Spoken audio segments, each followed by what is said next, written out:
ये खौफनाक तस्वीरें, ये खौफनाक कहानी काशी की है।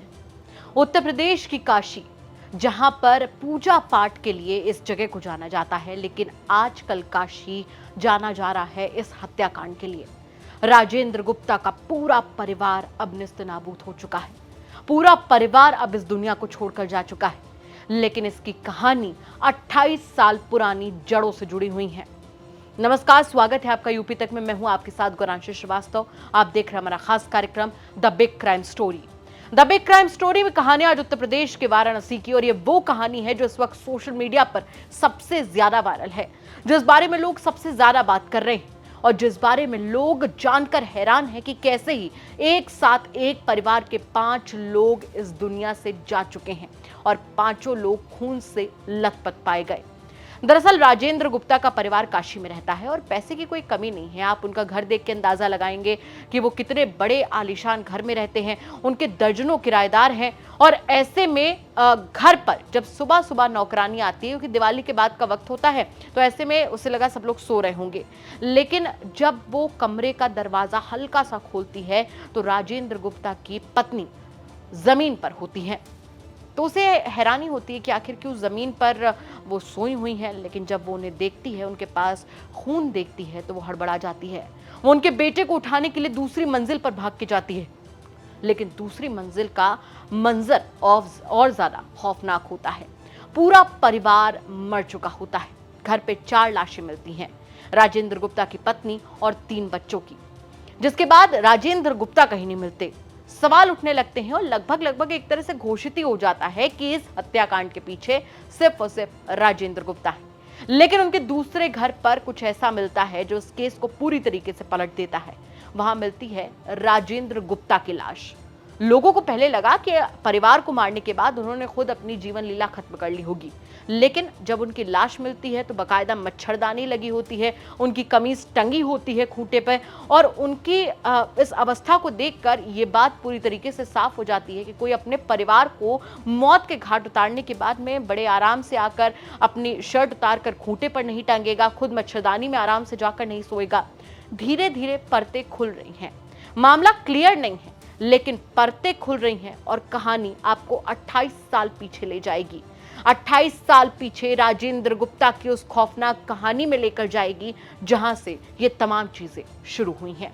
पूरी कहानी क्या है, विस्तार से आपको समझाने की कोशिश करते हैं। वाराणसी के भेलूपुर क्षेत्र के भदैनी इलाके में मंगलवार की सुबह गुप्ता परिवार का पूरा कुनबा ही हत्याकांड में साफ हो गया।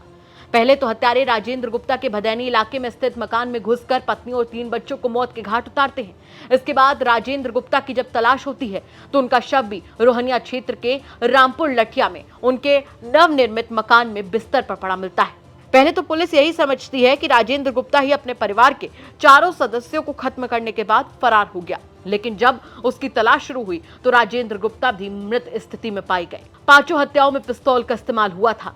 पुलिस ने 5 शवों के पोस्टमार्टम कराने और हत्यारों को पकड़ने की तलाश शुरू कर दी है। पुलिस घटना के पीछे पारिवारिक और पुरानी रंजिश की वजह भी मान रही है, क्योंकि राजेंद्र गुप्ता ने ही साल 1997 में ठीक इसी दिन अपने पिता के साथ एक सुरक्षाकर्मी और एक दूसरे शख्स की हत्या कर दी थी, और आरोप के मुताबिक अपने भाई कृष्णा और भाभी मंजू को भी सोते हुए मौत के घाट उतार दिया था। इस घटना में सबसे बड़ी जानकारी जो निकलकर सामने आई वो यही थी कि आज से 28 साल पहले 1997 में वाराणसी के लखा मेला नागनथैया, जो उसी इलाके के तुलसी घाट पर होता है, राजेंद्र गुप्ता ने अपने पिता, उनके सुरक्षा कर्मी सहित एक बाकी शख्स को मौत के घाट उतार दिया था।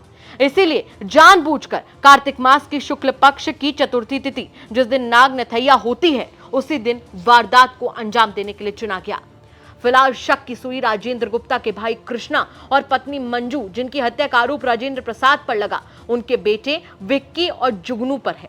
यही वजह है कि पुलिस राजेंद्र गुप्ता के इन दोनों भतीजों में से एक जुगनू से पूछताछ करने में जुटी हुई है और माना जा रहा है कि जल्द ही पूरी घटना का खुलासा हो जाएगा। ये एक ऐसी घटना है जिसने काशी को अंदर तक दहला कर रख दिया। काशी की पूरी रूह कांप गई। 28 साल पुराने जाए तो इस मामले की जड़ें समझ में आती हैं। बड़ी बात यह है कि घर की इकलौती बुजुर्ग यानी कि राजेंद्र गुप्ता की मां ने अब कुछ ऐसा कहा है जो इस केस को एक अलग ही एंगल देता है। विक्की, जो कि राजेंद्र गुप्ता का भतीजा था, जिसके मां और बाप की हत्या हुई थी, उसको लेकर राजेंद्र गुप्ता की मां क्या कुछ कह रही है वो सुनवा देते हैं आपको। का एक बयान चल रहा है जिसमें आप कह रही हैं, खुद आप स्वीकार रही हैं कि विक्की ने आपसे कहा था कि अभी ऐसा कुछ मत करना, एक ही मेरा लड़का बचा हुआ है, इस तरह की कोई बात विक्की कह रहा था। ये कह रहा था क्या? ये कह रहा था क्या? कि मैंने हमारे माँ बाप को गुजर मारे हैं, हम इसको छोड़। हाँ, विक्की को बोला क्या? हम छोड़ेंगे नहीं, अच्छा। माँ बाप को हमारे मारे हैं, हम छोड़ेंगे नहीं। हमने हाथ किया कि अब एक ही लड़का हमारा है, अब ऐसा काम मत करना, ये कहे हम। ये कब, कितनी पुरानी बात है ये? अरे वही दिन बोला है, जब आया था? पहले भी बोला था, और दिवाली के पहले नहीं भी? आया था। अच्छा। साल बहन की शादी थी, नहीं आया था। मारने की बात कहा था कि नहीं छोड़ेंगे? माई बाप के मरने के बाद बोला है, ये बोला है कि नहीं, राजेंद्र को नहीं छोड़ेंगे। नहीं छोड़ेंगे। तो आपने समझाया? यही कहा कि हमारे एक ही लड़का है, अब हमारा कम से कम मट्टी का गति कर दे दो, अब ऐसा काम मत क्या करो। बोला विक्की इस पे? विक्की कुछ बोले नहीं।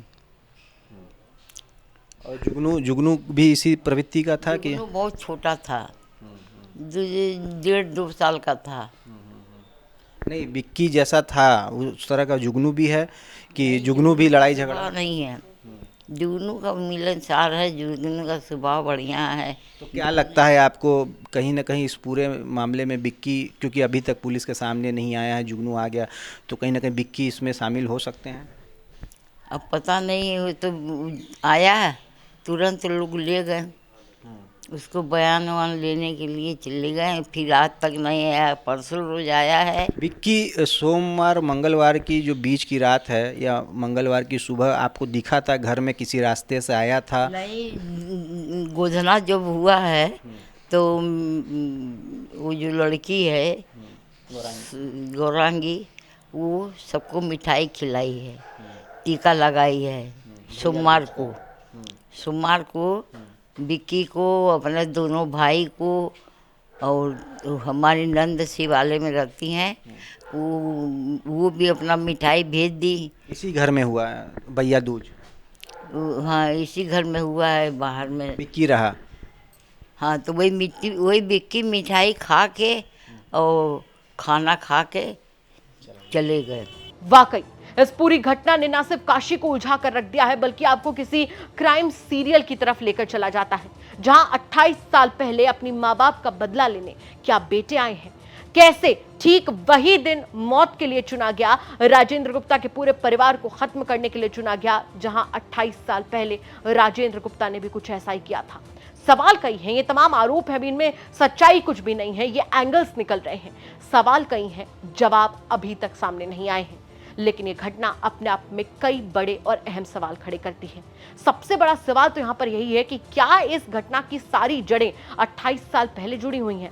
और उससे बड़ा सवाल यहां पर यह खड़ा होता है कि इतना बड़ा मामला, जहां पर एक पूरा परिवार खत्म हो गया, जिसकी चर्चा काशी नहीं पूरे उत्तर प्रदेश में है, इस मामले की उलझी हुई गुत्थियां आखिर कब जाकर सुलझती है? बाकी क्या कहेंगे आप इस खबर पर कमेंट सेक्शन में बताइएगा। इसी के साथ साथ हम आपको बता दें कि अगर आपके आसपास के इलाके में कोई ऐसी बड़ी घटना होती है जो कि क्राइम की एक बड़ी खबर बन सकती है, तो हमें कमेंट करके जरूर बताइएगा। हम उसकी तह तक जाएंगे, उसके बाद में उसे खबर के तौर पर आप तक जरूर पहुंचाएंगे। नमस्कार।